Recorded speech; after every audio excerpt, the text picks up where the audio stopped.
Ahora estamos grabando. Bueno, yo voy, que Perfecto, significa que estoy mirando la pantalla de Chrome, que significa que no puedo leer el Discord porque tengo solamente una pantalla. Si pasa algo, no sé, me lo puedes decir tú si alguien pregunta me quedo yo mientras que... aquí. Perfecto. Perfecto. Me quedo yo aquí y cuando termine de hablar yo te digo las preguntas. Pues te di paso y un aplauso. Gracias. Bueno, cuando Muchas termine de gracias. hablar puedo volver a ver el Discord, no te preocupes. Digo para si alguien, Ok. mientras que estoy presentando, quiere decir algo, levanta la mano o lo que sea. Bueno, como has dicho Si, que, si tú, tenéis preguntas, levantad la mano. ya, o algo así, por ejemplo, y te lo dice a ti, te lo escribe o tú lo lees en el chat. Bueno, como has dicho tú, la presentación se llama NC in a World with Custom In-House Engine is Possible. Y vamos a ver qué se entiende por Custom In-House Engines, qué es el NC, todo eso lo vamos a ver claro en la presentación. Yo empiezo siempre con un shameless plug, que no es solamente un shameless plug, yo diría que es, bueno, dar un contexto. Como se ve, soy de ya otra época y en esa época empecé con Commodore Amigas, que he tenido varios durante como unos 10 años y claro, es con eso que he empezado a apreciar, a gustarme los juegos, la escena demo. Y empecé también a entrar en el mundo de Unix en la Amiga. Y claro, después he seguido con ese tipo de sistemas operativos, como Linux en general o Arch Linux ya desde muchísimo tiempo. Y es a través de la Amiga y su juego, su sistema operativo, la escena demo, que empecé a darme cuenta que me gustaba muchísimo low level coding y la computer graphics en general. Y bueno, intenté entrar en este mundo también por trabajo.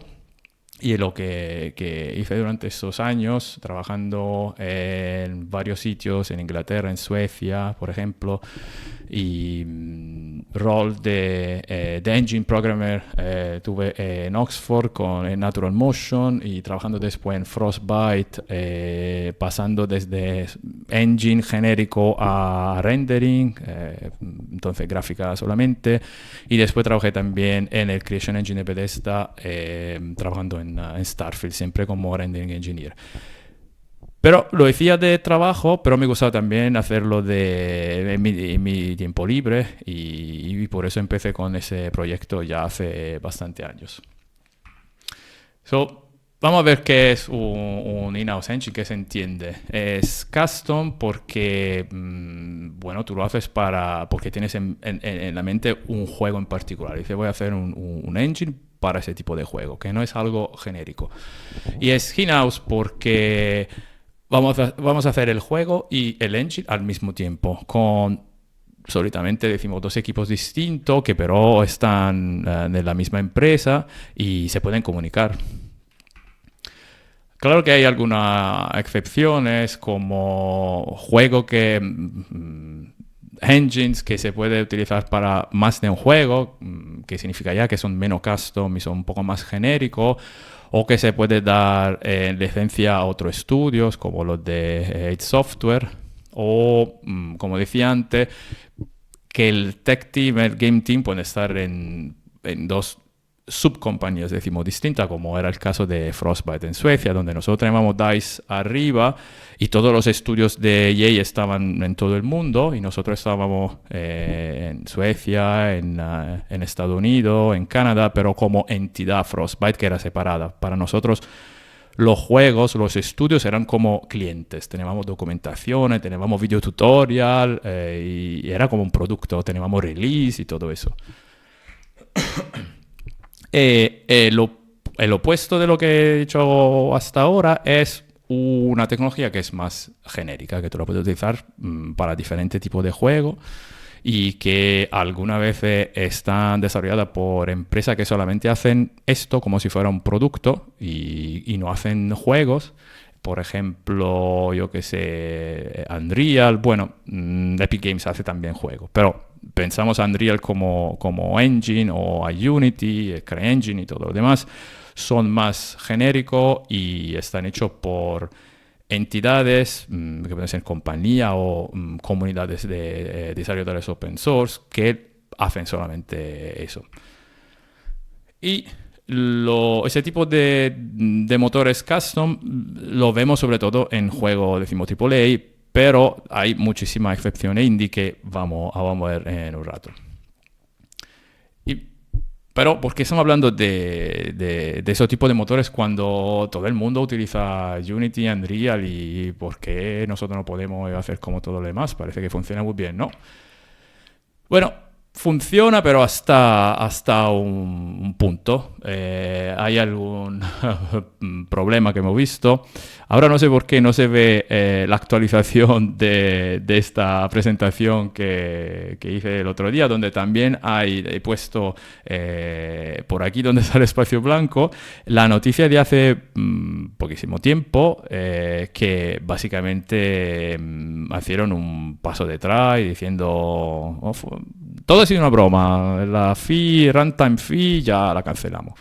Pero son dos noticias que nos hacen dar cuenta de alguna cosa. Y este tipo de cosas que son muy importantes la podemos leer, por ejemplo, con palabras mucho mejores de las que puedo utilizar yo ahora en algunos de esos artículos que vamos más o menos a mirar en una overview. También hay alguna lista, la de Rey, que está en este canal, o la mía, donde son listas de juegos, independiente o no, que han utilizado su propia tecnología, para ver que no somos solos si intentamos, decimos, percorrer ese camino. Por ejemplo, aquí, en el artículo on the Perceived Immutability of Unreal, de un lead graphics programmer en ZeniMax, lo que nos dice él es que se ve que en el tiempo hacer ese tipo de custom engine, decimos desarrollo, has bajado muchísimo. Otra cosa que esta cosa porta con sí mismo es que también la gente que hace ese tipo de trabajo es mucha menos. Y esto creo que va a ser un problema en el futuro. Lo digo yo personalmente, lo dice también Alex. Y muchos de los middleware, decimos de los software que hacen cosas tecnológicas, que no es el engine entero, pero es algo que ayuda, como puede ser algo para hacer animaciones o lo que sea, son muertos. Decimos, no son independientes. Ha sido comprado la mayoría por Unity o Epic Games y ya no existen como entidad independiente, que también eso creo que va a ser un problema. Y dice que todo lo que está alrededor de un engine, sobre todo decimos tools y todo lo que está alrededor, es muchísimo trabajo, que es una de las razones por la que la gente dice, bueno, como ya tenemos soluciones, vamos por una solución ya completa. En ese otro artículo que fue escrito cuando de Machinery, no sé si os recordáis de este Custom Engine, yo creo que fue desarrollado por una franja de un grupo de gente que estuve trabajando en BitSquid, lo que fue comprado por Stingray, que se convirtió en Stingray cuando Adobe lo compré. ¿Adobe? Sí, creo que sí. Básicamente empezaron con un engine que parecía tecnológicamente muy válido, pero de un día a otro, sin explicaciones, simplemente fue obliterado, fue como desapareció completamente. No se sabe por qué, nadie sabe por qué. Hay gente que dice puede ser por razones legales, lo que sean. No sabemos. Lo que sabemos es que los usuarios que lo han comprado no tenían otra, solución, otra cosa que hacer por términos legales del contrato que básicamente borrar, cancelar completamente el código y todo lo que tenían hecho con bueno, no sé si lo que tenían hecho con el engine, pero el código del engine seguramente sí. Y tú dices, bueno, he pagado por ese producto y de un día a otro ya no existe, yo no puedo hacer nada, ni me puedo quedar con la versión del código que tengo en ese momento por el contrato. Y eso es otra razón para que la gente tendría que considerar tener una tecnología custom, porque ya cuando tú te rindes y das tu ownership, ya no tienes ni un derecho, no tienes ni un control sobre el tiempo, el dinero y el desarrollo. Y otra cosa un poco más genérica que dice él es que cuando tú tienes algo que abstracto, un engine que te promete que puede hacer muchísima cosa muy diferente, no la va a hacer tan bien como algo que está tailor made, hecho solamente para un tipo de juego. Y entonces es otra razón para que si queremos hacer algo un poco más original o un poco más, bueno, diferente de todo el resto, quizá tenemos que hacer algo nosotros, in-house y custom. Y también hay este mantra siempre de, no reinventar la rueda, no reinventar la rueda, que es otra cosa que favorece esta falta de ownership y te deja un poco sin esa independencia, decir, bueno, yo lo puedo hacer porque no tengo que hacerlo.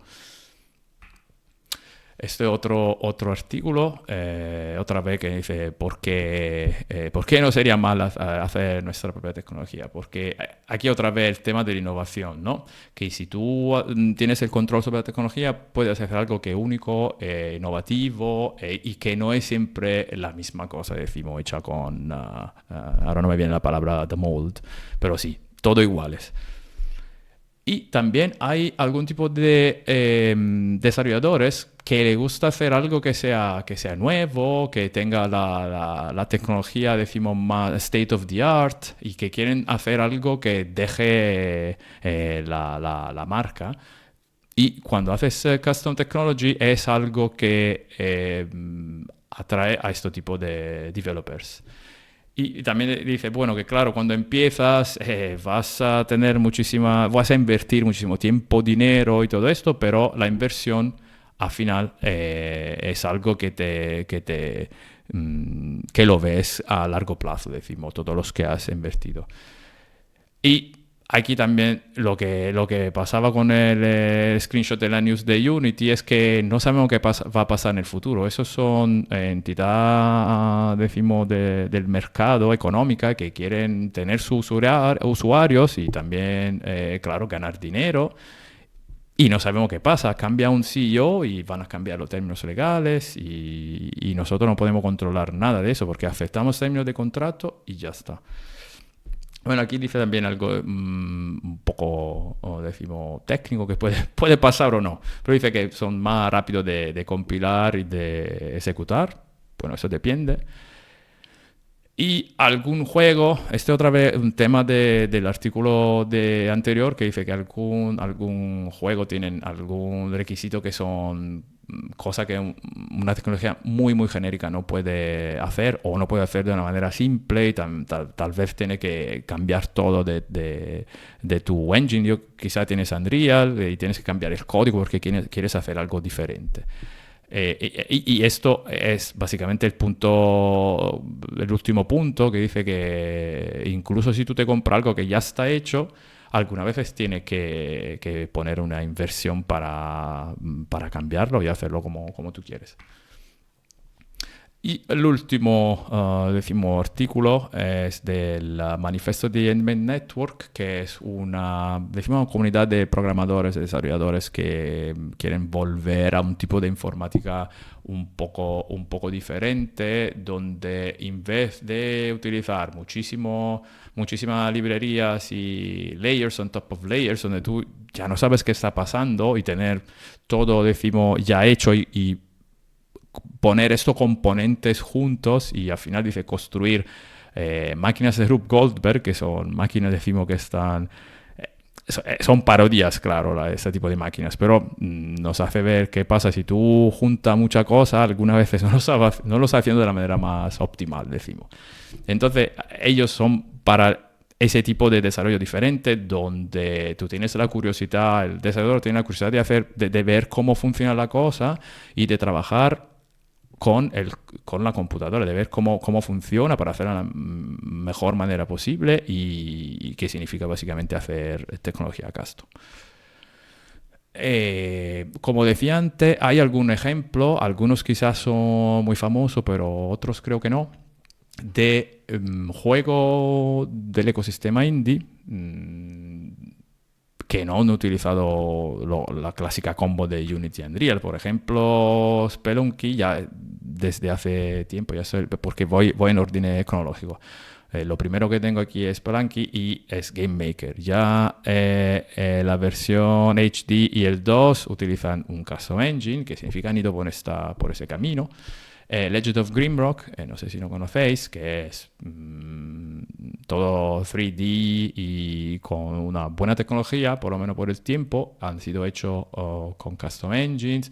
Todos los juegos básicamente de Tomorrow Corporation, ya desde World of Goo y todo lo demás, son custom engines. Guacamelee 1 y 2 y Don't Starve, y la mayoría de los juegos de Clay Entertainment, excluyendo Oxygen Not Included, pero todo lo demás, hasta Griftlands, que creo que es el último, son hechos por tecnología custom. Amwatch de Crackshell, los suecos, han utilizado siempre tecnología custom. Vanished, que esto está hecho por básicamente una persona sola, y tiene un blog también muy interesante donde escribe su aventura con el desarrollo, y también escribe que su próximo juego va a funcionar sobre la misma tecnología. Shovel Knight está hecho con una tecnología custom. Pocket Dungeon no, pero creo que no lo han hecho ellos directamente. Crypt of the Necrodancer de Brace Yourself Games también, todo custom. Ya el juego después, que es 3D, está hecho con Unity, pero creo que iba a ser más fácil así. Los juegos de Emimont Games utilizan su propia tecnología, su propio engine, que significa desde este Action RPG de Victor Vran a la serie de Trópico, por lo menos varios de ellos, o Surviving Mars, o el último Jack the Lions, están hechos todo por Custom Engines. Prison Architect, Darkest Dungeon, el primero por lo menos, ya el segundo funciona en Unity y bueno, aquí tampoco sabemos por qué, pero me imagino que son elecciones que tú haces en el momento de sacar el producto. Stardew Valley, como creo que esto es uno de los probablemente más famosos como ejemplo de juego, y el hecho que está hecho por algo, decimos, más custom, utiliza un framework basado sobre XNA en el principio, y ya después Monogame. Y también próximo juego de Concerned Ape va a ser desarrollado con Monogame. Celeste, también Monogame. Into the Breach y el anterior Faster Than Light de Subset Games están hechos por un engine custom. Este juego que me gusta mucho, Yakuza Island Express de Villa Gorilla, también es custom. Dead Cell, quizá no sé si el primero, pero bueno, el más famoso de Motion Twin, está hecho con IPS, que es un framework basado sobre el lenguaje Axe, y todos los juegos de Shiro Games están hechos con IPS porque creo que es el fundador o el CTO, es básicamente lo que ha inventado Axe y IPS. Entonces he dicho, bueno, vamos a utilizar esto, y lo han utilizado por muchísimos juegos, incluso el último Dune Spice Wars, juego 2D, 3D, ya han utilizado siempre eso. Algunos juegos de Chucklefish Games, como desde Wargroove, el primero y el segundo, y el último Witchbrook, están hechos por Alley, que es el engine del CTO de Chucklefish Games, que es también open source, y por eso está el enlace aquí. Witchbrook es este juego que lo iban a hacer con Rust, habían hecho hasta un paper para dar como razones de por qué habían elegido Rust, pero al final dieron un paso atrás y era como, bueno, lo hemos intentado pero no, y lo han portado básicamente a Alley, entonces siguen con la misma tecnología, que se ve que son más familiar con ella. Y algunos juegos de Robotality, Pathway, creo también el anterior está hecho por un custom engine, y aquí he puesto también un enlace donde se ve cómo han hecho la iluminación. Es un juego 2D, pero tiene una iluminación particular que tiene, decimos, ¿cómo se dice? Dynamic Lighting and Shadows, se mueven las sombras y todo esto, y es una manera de decir, bueno, lo podemos hacer porque es todo custom y lo hacemos como queremos. Por eso he puesto aquí el enlace. Hay más juego con enlaces de ese tipo de como vamos a hacer cosas custom con la gráfica. Factorio, que es tecnología custom y tiene un blog muy interesante. Creo que cada viernes sale un diferente artículo que habla de inteligencia artificial, de design, de sound design, de programación, de optimización. Yo creo que es muy, muy interesante.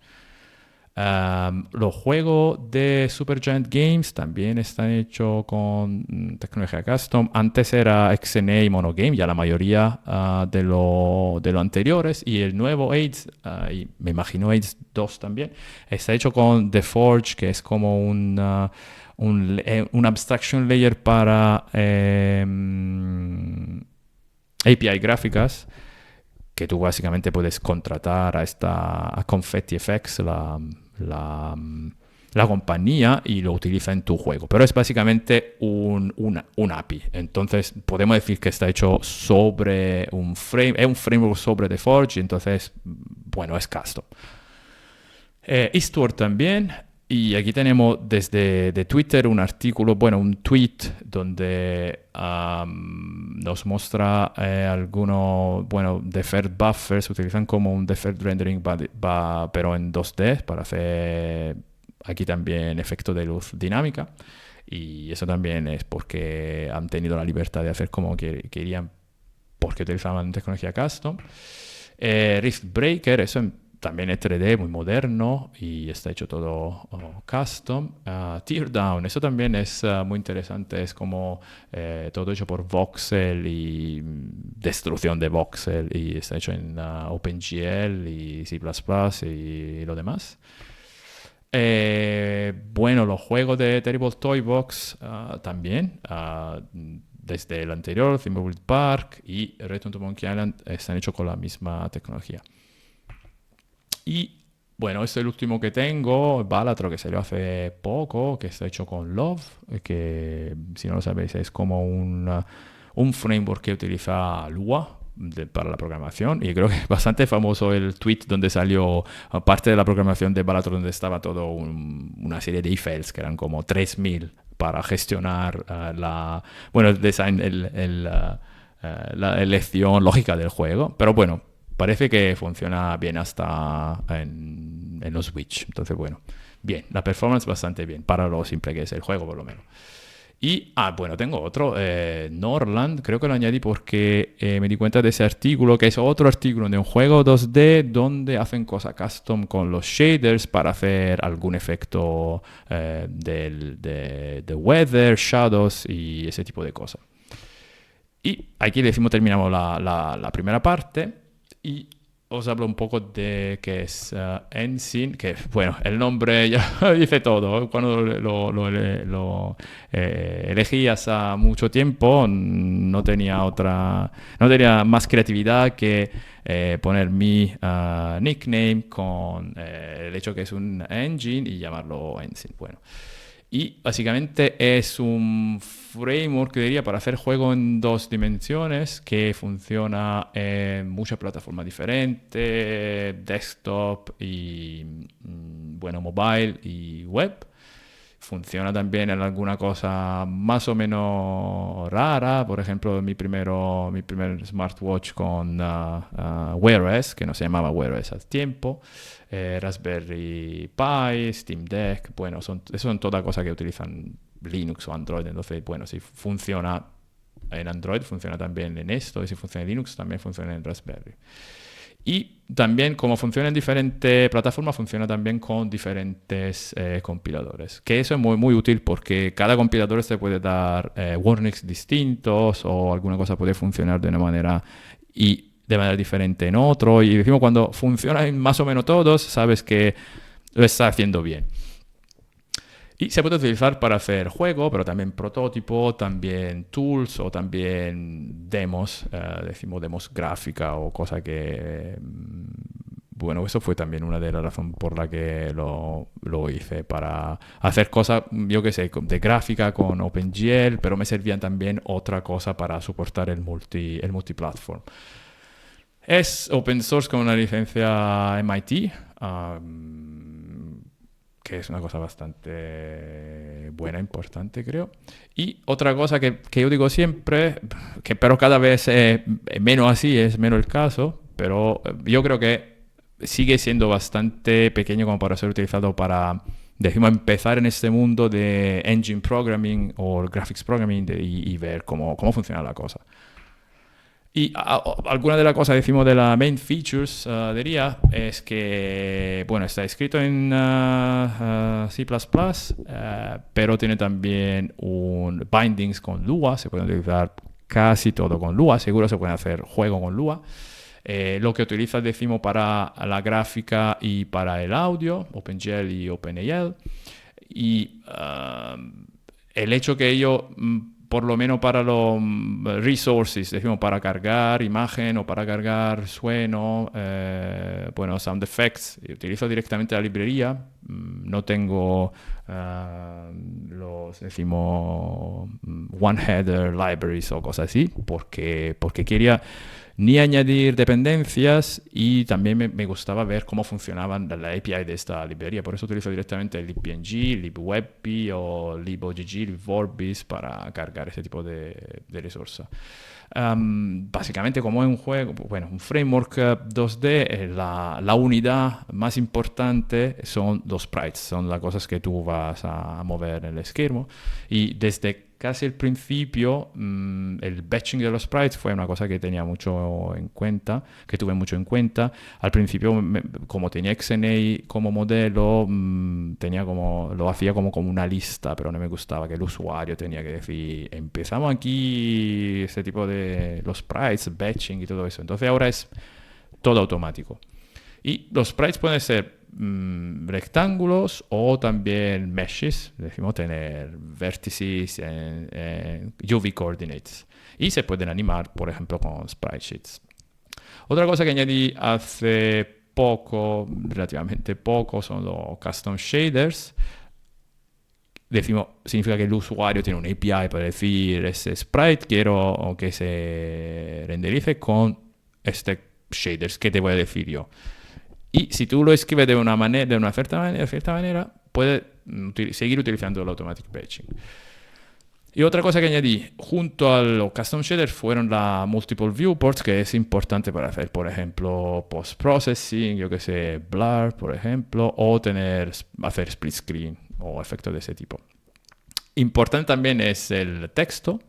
Y la fuente la renderiza como, bueno, tú tienes una imagen con todo, lo tienes que exportar desde un TTF, por ejemplo, en una imagen que tiene todos los caracteres y una descripción de dónde está cada carácter y ya cada glifo, y ya desde allí haces el rendering del texto, te lo hace el framework, y tiene soporte para kerning pairs, que no sé si sabes qué son como este file de texto que describe dónde está cada carácter, también describe alguna pareja de carácter que tienen que si tú lo pones junto, tienes también que cambiar la posición. Eso para que se lea mejor, for readability. So, por ejemplo, si tenéis como dos caracteres, yo que sé, S y T, ejemplo, no lo sé, y pones S y T en una palabra, hay que ponerlo, yo que sé, más junto o no. Y esto es básicamente lo que se entiende con kerning.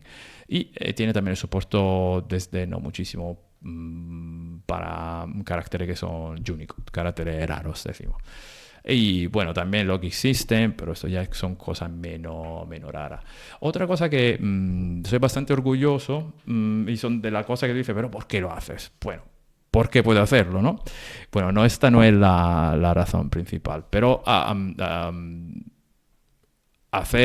construir una librería de templates y no utilizar para nada STL es una manera, para no tener miedo de este concepto en general en C++. Y también hay decimos alguna cosa, decimos también para la performance, porque muchas veces yo que sé, por ejemplo, la hashmaps estándar de STL para ser, y volvemos al concepto de los artículos, para ser muy, muy genéricos, no son lo ideal para ese tipo de aplicaciones, que son las aplicaciones como un juego que tiene que ser interactivo y tienes el tiempo del frame, ¿no? Entonces, son las dos razones para lo que he construido, bueno, containers, algún tipo diferente de containers, iteradores, algoritmos sobre los containers, smart pointers, todo está hecho desde cero, que significa que STL podemos como olvidarnos. También hay alguna librería API, clase básicamente, para trabajar con vectores, matrices, quaternions, también Stringa, bueno, que eso sería parte de la STL, pero no es template, pero es otra cosa para tener todo custom y no utilizar STL. También operaciones atómicas, como contador atómico, que son muy útiles para hacer algún tipo de cosa. Monotonic clocks, que es básicamente API para medir el tiempo. Y esto es una de las cosas que no tienes dos implementaciones, no tiene POSIX y Windows API, tiene tres, porque también Mac, que es el kernel de macOS, tiene otra API. Entonces eso se ha hecho 3 veces.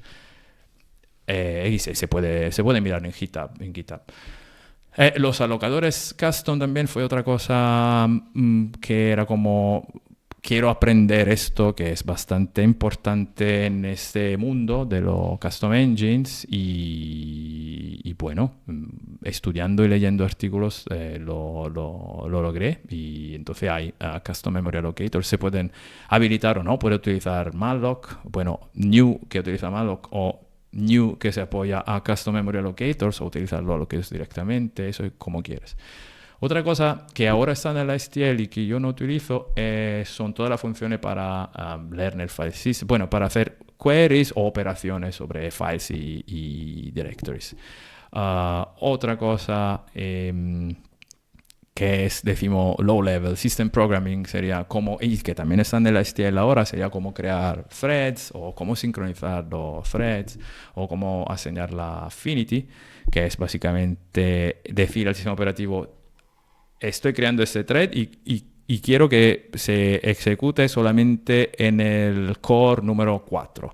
Y eso sirve cuando hacemos pull, sobre todo cuando tenemos como un job system, básicamente, no vamos a construir 1000 threads. Tenemos one thread per core, lo vamos a asignar, vamos a decir thread 1 con el core 1, thread 2 con el core 2, no se mueven de allí, el scheduler del sistema operativo no va a cambiar, no va a migrar thread en otro core, y los threads van a leer básicamente colas de jobs y van a seguir trabajo.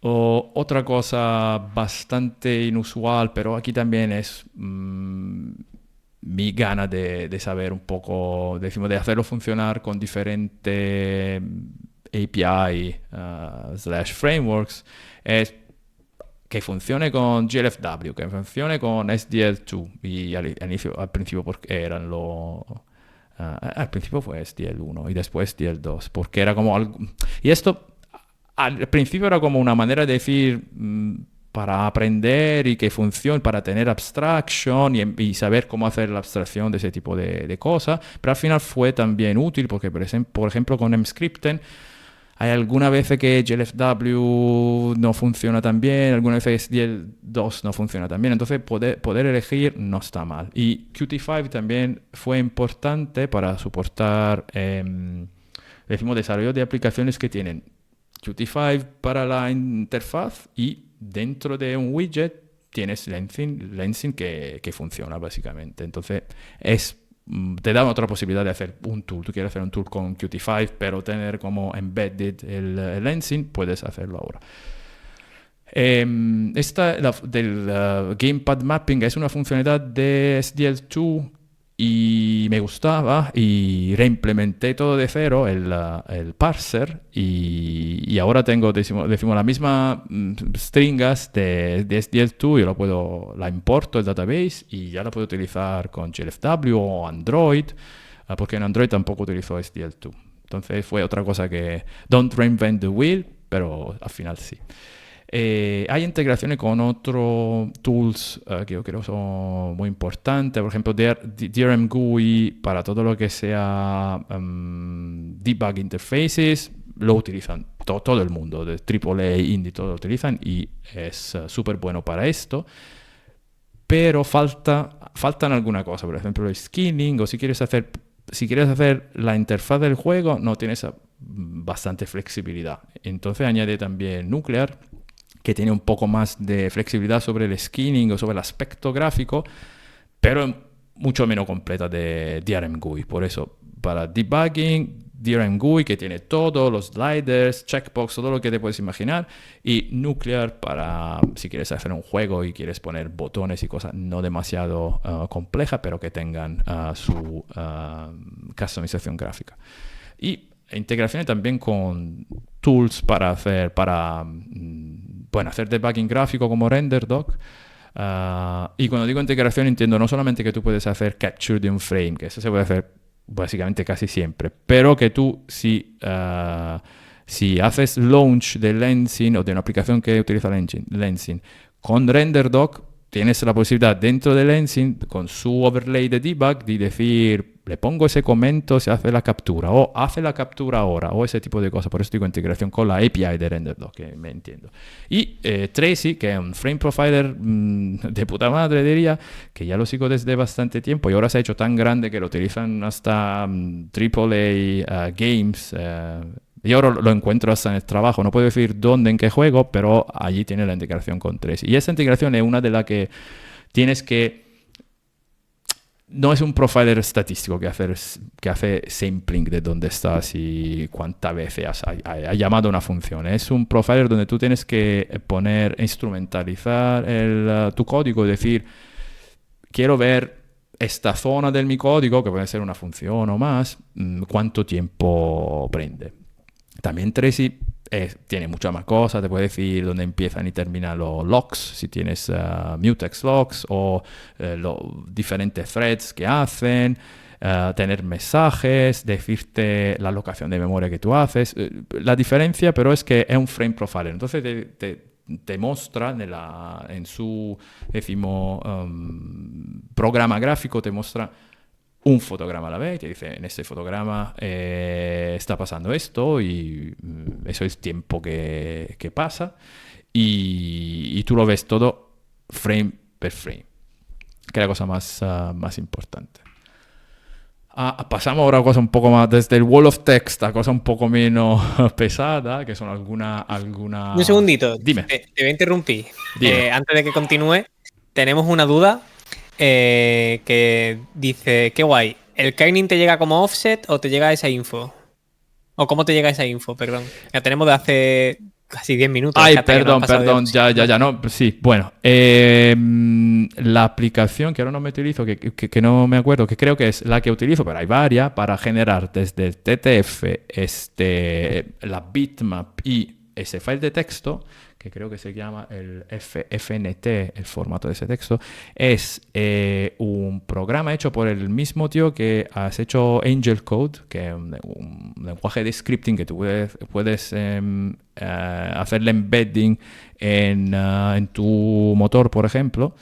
La misma persona ha hecho también ese programa. Pero hay mucho programa de esto, que yo creo que la información está en el TTF. Entonces tú dices, bueno, quiero extrapolar desde ese TTF que puede tener glifos de diferentes idiomas, puede tener los glifos latinos, los glifos rusos, los glifos griegos, lo que sea. Tú dices, quiero extraer este set de glifos. También hay algún preset en la aplicación, así que tú dices Latin o Latin más alguna cosa más. Y a decir, quiero ese tipo de letra, el programa mismo te saca la descripción. Para cada glifo dice, la letra A está en esa posición, claro, que la aplicación hace el export de la bitmap y del file. Entonces sabes dónde está la A. Y también te hace una exportación optimal, decimos poniéndote los caracteres muy, muy cerca y no en orden, decimos no en orden lexicográfico, sino en orden, decimos gráfico para ponerlo, para obtener una textura más pequeña y te dice ese carácter es aquí, ese es aquí, ese es aquí y si tú tienes dos caracteres que son, como he dicho antes, por ejemplo, S y T, aplica este offset y no me acuerdo si es solamente horizontal o también vertical, pero te dice -2. Entonces dice, -2 significa que el carácter siguiente de la pareja lo pongo 2 píxeles más a la izquierda, hacia, decimos, el acercar. Creo que sí, que la dirección de más va por allí, es como alejar, y el menos acerca. Espero que ha sido clara, decimos, la explicación. Si no, podéis escribir. Perdón. Y vamos a decir... ¿Está respondiendo? Bueno. Dice que todo tiene sentido. Ok, perfecto. Perfecto, podemos continuar. Bueno, como decía antes, una parte un poco de screenshots donde se ve el sprite batching. Por ejemplo, aquí, eso en el primer screenshot se ve, esto es RenderDoc, una captura de pantalla de RenderDoc, y esos son los cuadraditos, decimos rectangulitos, son sprites y se ven aquí líneas, decimos locas, que van a conectar diferentes rectangulitos. Y esta es una técnica, decimos, bastante utilizada para, como yo tengo triangle strip y no triangle list como tipo de primitiva, no voy eso decimos para utilizar menos triángulos cuando tenemos sprite. Entonces, cuando yo tengo sprite, te digo 1, 2, 3 y 4. Y voy a decir, no voy a repetir, no voy a construir un rectángulo con dos triángulos, sino con el primer triángulo y como es una strip, si le voy a dar otro vertex, que no sé cómo se dice, vértice, automáticamente el sistema, como el tipo de primitiva lo he definido como strip, va a decir, bueno, entonces voy a utilizar los dos anteriores y el nuevo que tú me has dado, el último, y construyo otro triángulo. Y esto va súper bien con sprite singular, pero no con el batching. Ahora no sé por qué no lo he cambiado en list, pero como voy a utilizar strip, lo que tengo que hacer aquí es construir degenerate triangles, que significa voy a repetir algún vértice para que no me cree triángulos mientras que salta de un sprite a otro. Y por eso se ven estas líneas. En el segundo se ve la integración con Tracy, es una versión un poco vieja, pero bueno, se ve que hay el código a la izquierda, hay informaciones sobre el tiempo, y yo creo también quizás se ven mensajes de login que yo también puedo exportar a Tracy, se ven un frame aquí, decimos, en la parte más grande de la pantalla de Tracy. Y antes estaba explicando que tenía este overlay de debug, donde, por ejemplo, si lo estás ejecutando por RenderDoc puede hacer capture, pero tiene muchas más cosas para ver qué pasa con el audio, qué pasa con los sprites, qué pasa con los nodos y mucha otra cosa, que se va siempre haciendo más grande con las más features que voy a añadir. Y en el último, aquí donde se ve el código, es un ejemplo de un juego que yo tengo hecho en C++ y en Lua. Y básicamente se comportan de la misma manera, son básicamente idénticos, pero uno está hecho con Lua y el otro con C++. Aquí más screenshots, se ven arriba la multiple viewports con esos triángulos y varios, decimos, formas que están en diferente pantalla en el esquema.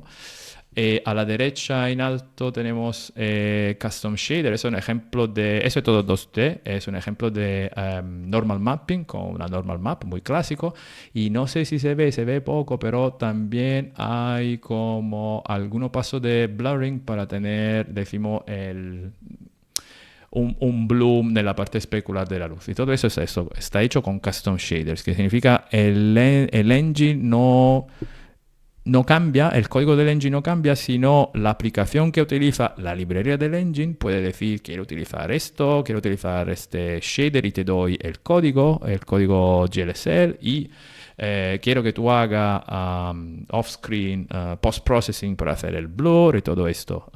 Para el post-processing hay como una cadena que tú puedes especificar una cadena de rendering, de viewports y de cosas, y así puedes hacer multiple passes, por ejemplo, por el blur.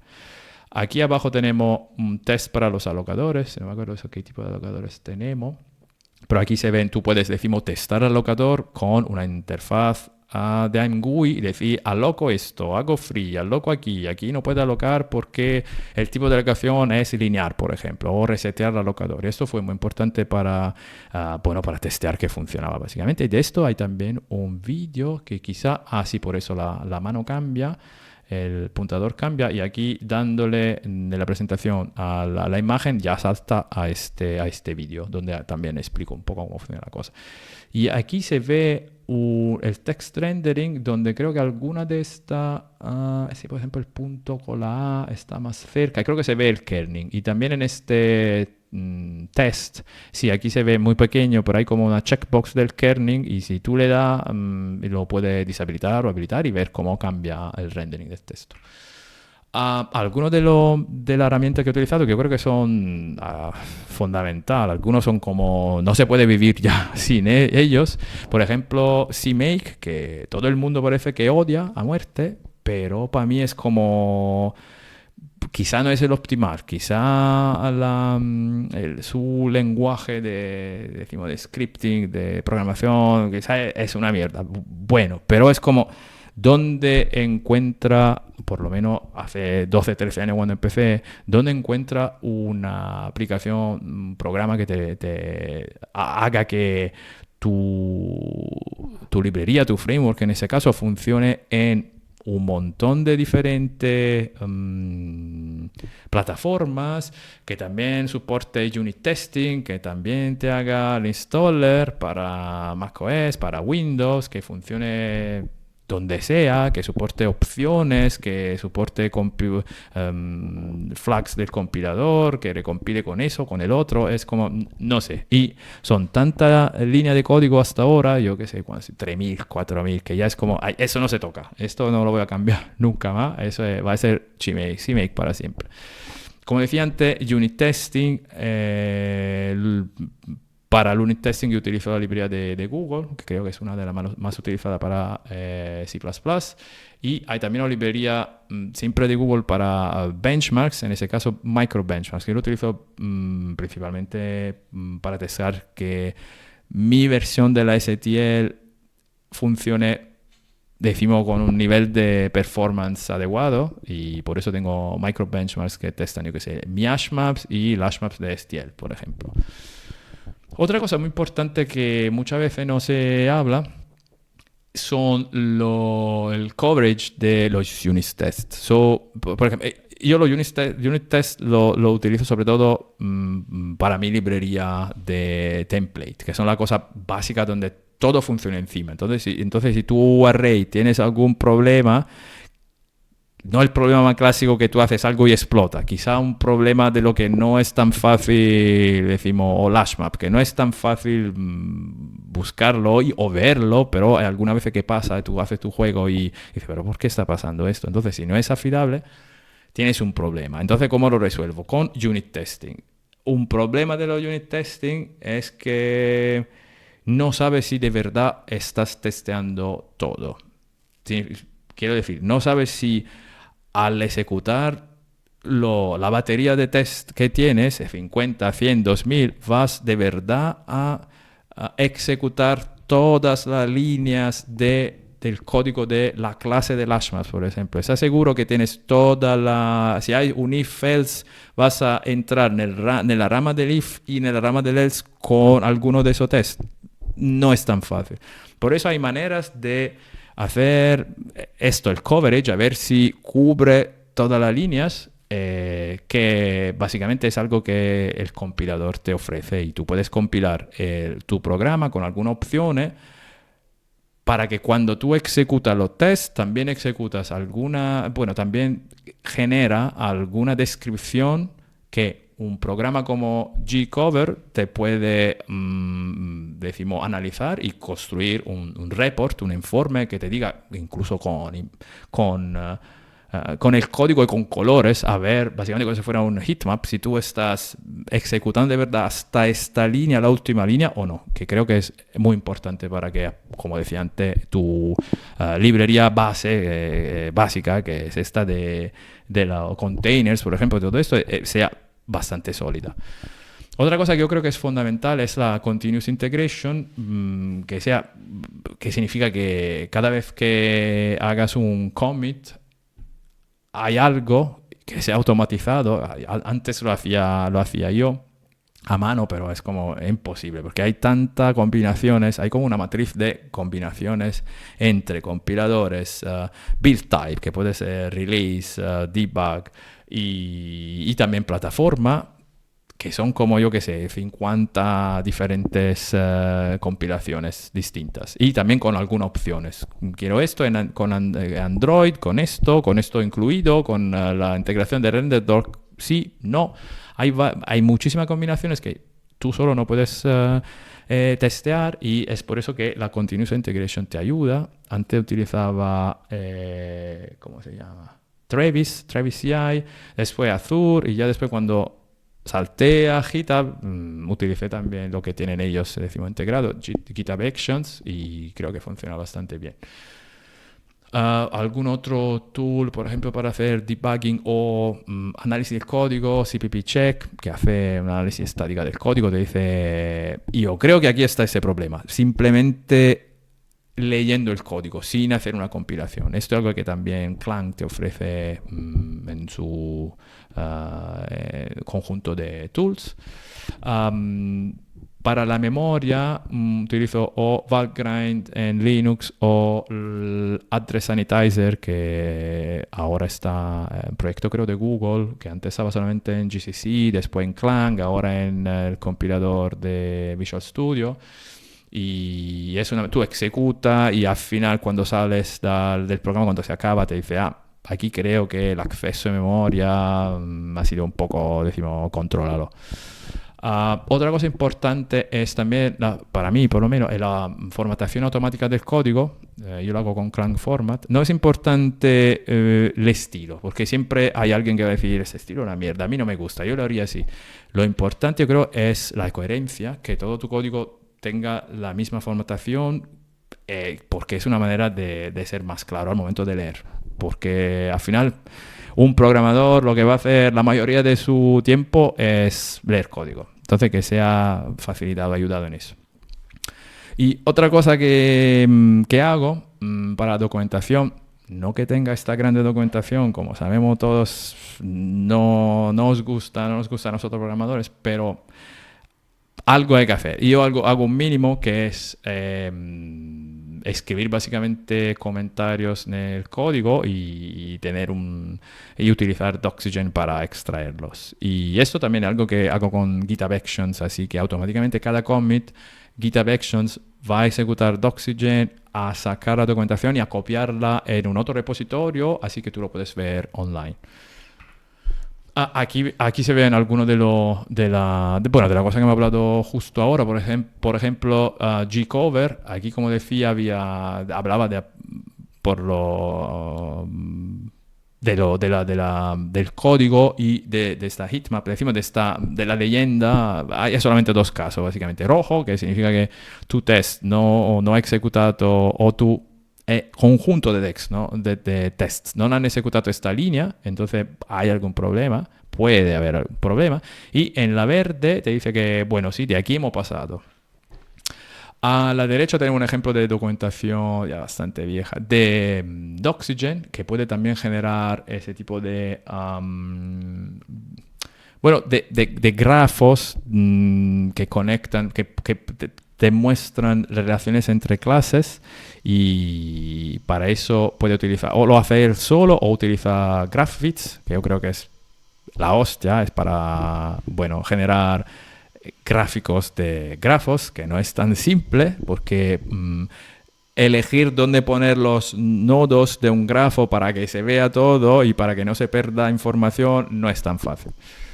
Por eso ya hacerlo a mano creo que es imposible y GraphViz es la solución que utilizan muchos programas. Aquí abajo vemos la batería test de Google Test. Esto es dentro de Qt Creator, que es el IDE que utilizo solitamente cuando trabajo, que trabajo con Qt Creator en Arch Linux. Y como tiene el soporte de Google Test, automáticamente se da cuenta, hay esto test y lo voy a ejecutar y han pasado, no ha pasado, y es muy útil. También cuando quieres hacer el debug, te dice, bueno, ejecuto solamente esto y en debugging. Y es importante, ese tipo de integración yo creo que son importantes. Y aquí abajo a la derecha vemos un ejemplo de output de Valgrind que nos dice que ha pasado algún problema aquí de memoria. Esto es, bueno, que no sé por qué no se ha actualizado la presentación de ayer, pero bueno, esto es de hace un poco de tiempo, ya son casi 120.000 líneas de código, como se ve aquí. CMake son ya bastante. Y eso solamente en Sin. Con los unit tests son muchísimas líneas, ya lo sé, es una trampa. La mayoría es unit test. Y bueno, y Lensing y los main tests, que no son los proyectos externos, que algunos de estos proyectos externos ya lo vamos a ver ahora. Por ejemplo, este es un proyecto que no es mío, es de una persona que se llama DevKiller on GitHub, que es básicamente Jets Jackrabbit, que es un juego de viejo, años 90 de Epic Games, cuando no se llamaba Epic Mega Games o algo así.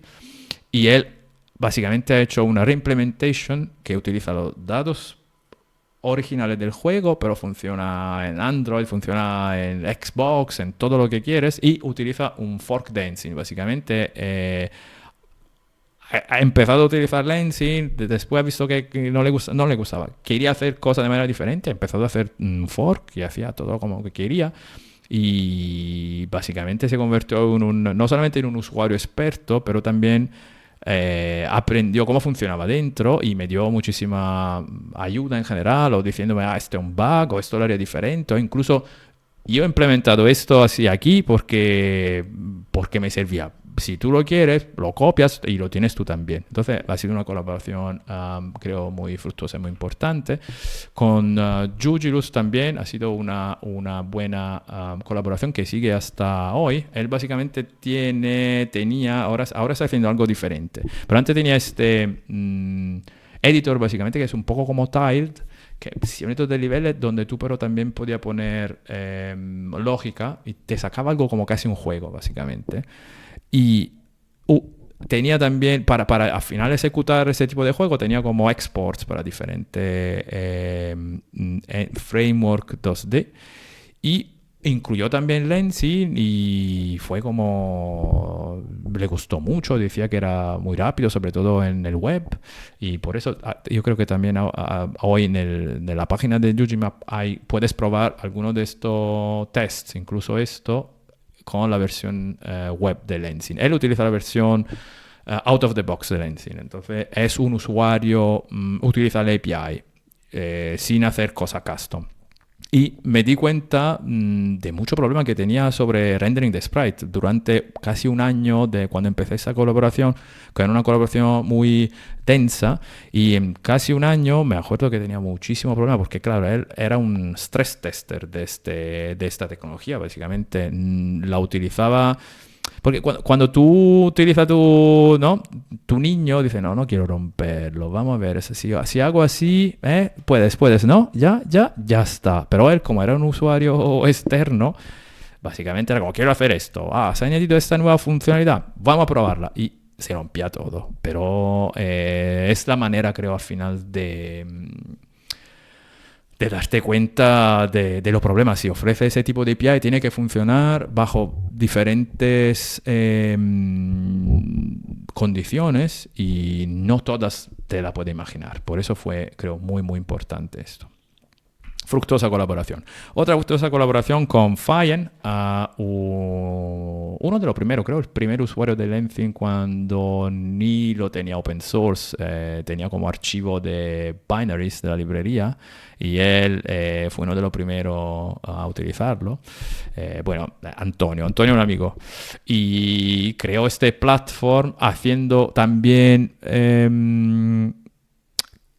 cosas custom, pero sin cambiar el código de Lenzing. Entonces era como, bueno, lo voy a hacer desde fuera. A ver, Lenzing es bastante flexible como para integrar Box2D desde fuera, crear un Entity Component System, pero fuera, y ya el layer base eran los sprites de Lenzing. Y arriba él ha construido ese tipo de cosas. Y ahora se ve, es un ejemplo al final, muy pequeño, una demo, pero es un platform y tiene editor donde el usuario puede cambiar cosas y jugar el nivel. Y aquí también se puede dar clic y también es un enlace a un vídeo. Es el primero ejemplo, decimos, el primer test que le hice en el Steam Deck. Y si os dais clic, aparece este vídeo conmigo que básicamente juega a este juego en el Steam Deck. Esto es un tool que creé yo, siempre utilizando Lenzing, pero no utilizando el sistema de sprite de Lenzing, porque a ese momento algo faltaba, creo. Pero utilizo todo lo demás, utilizo la integración de ImGUI por dentro del Lenzing, toda la parte del file system, claro que es importante para un tool, cargar y salvar file, toda la parte de la multiplataforma, porque esto es un tool que funciona en Android, básicamente lo pongo en la tablet, le conecto un mouse y una tecla y lo puedo utilizar como si fuera en el ordenador. Y funciona en Linux, macOS, Windows y todo lo que soporta, decimos, y también web, todo lo que Lenzing soporta normalmente. Y eso está en itch.io y es gratuito y es un tool para hacer básicamente animaciones procedurales para sprites. Este es otro ejemplo, mientras estaba estudiando cosas de path tracing. Path tracing solamente CPU, pero es multithreaded, entonces utilizo los threads, construyo un thread pool utilizando Lenzing y eso también funciona en el web y Android y lo he testado, funciona y es lento porque no tuve tiempo de ir un poco más allá del brute force. Pero funciona y tiene, decimos, puedes mover cosas en la interfaz de ImGUI y cambiar materiales, mover cosas y eso siempre hace, decimos, rendering y es un rendering progresivo y tú mientras mueves cosas ves que el rendering se va refinando, sí. Esto es otro proyecto que hice para demostrar que era como, bueno, si queréis utilizar Tiled en un juego hecho con Lenzing, os voy a ayudar y os doy un template, una manera de cargar mapas y eso utiliza como el formato principal de Tiled es XML, utiliza esta librería para Pugy XML para cargar el XML, soporta bastante cosas, layers y eso creo que son annotations que tú puedes poner encima y todo, decimos, funciona. Es bastante completo, decimos. No para todo tipo de mapas, porque Tile tiene varios tipos de mapas, no solamente Tile, tiene Isometric, Staggered y no soporta todo. Pero para algo básico, por lo menos te muestra cómo hacerlo. Esto, por ejemplo, es uno de los primeros tools, básicamente, que hice con Lenzing, que es un editor de partículas, que bastante guay. Eso también funcionaba en el web. Y nada, un poco un ejemplo de lo que se puede hacer con el Particle System de Lenzing. Y algún juego, ¿no? El más simple, bueno, esa es una versión simple de los Space Invaders, pero tiene alguna cosa de Data Oriented Design. Para el pool de monstruos y de los proyectiles, tiene alguna cosa un poco más así. Y un ejemplo en C++ only. Y esto, el primer juego básicamente que hice es un Pong. Y eso en doble versión C++ y Lua. Y por eso el screenshot de Lua era básicamente de este Pong. Y eso también no sea porque tengo la versión actualizada de esta slide, básicamente aquí dice la última cosa que he añadido, un poco para ver cómo progreso, cómo estoy trabajando, en qué estoy trabajando. He trabajado en esta cache de shaders, que es algo que soporta, decimos, algo de OpenGL básicamente, y eso me sirvió porque el DevKiller, lo que está el programador de JetSecRabbit, básicamente el primer screenshot que mostré, lo portó en Xbox utilizando Universal Windows. Ay, no me acuerdo. Bueno, UWP. Y decía que en Xbox, como en Xbox solamente se puede utilizar DirectX, la manera de soportar OpenGL es utilizar Angle. Angle es un layer de Google para básicamente tener la API de OpenGL on top of DirectX, Vulkan, Metal. Y eso sirve para básicamente Chrome. Yo creo que Chrome en Windows utiliza Angle, que significa DirectX, cuando ejecutas códigos WebGL. Y entonces Angle tiene un poco de problemas a convertir GLSL en HLSL para, crear shaders de Direct3D. Y una de las maneras de hacerlo un poco menos lento es tener una cache binaria, que significa que tú lo compilas una vez y ya la segunda vez lo tienes ya allí, y básicamente para él que implemente esta feature, que pero está allí, funciona, la puedes, como siempre, activar o no, si te sirve o no.